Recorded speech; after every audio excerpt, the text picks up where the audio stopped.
Desde 7 de setembro que está a decorrer uma nova campanha de vacinação contra a gripe e contra a Covid-19 de utentes e profissionais de saúde e trabalhadores da Organização de Resposta Social até 17 de dezembro, gradualmente também incluído outro grupo que também de vacinação, incluindo idosos.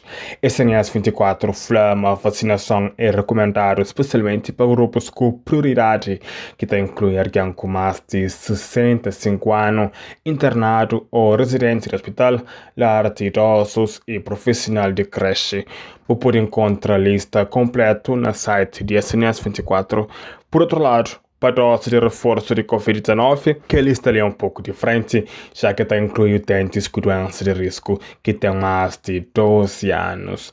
Também que tem um problema de receber que estas vacinas no mesmo dia. Convocatória para vacinação está fazendo para mensagem, mas pode agenda no centro de saúde ou para telefone.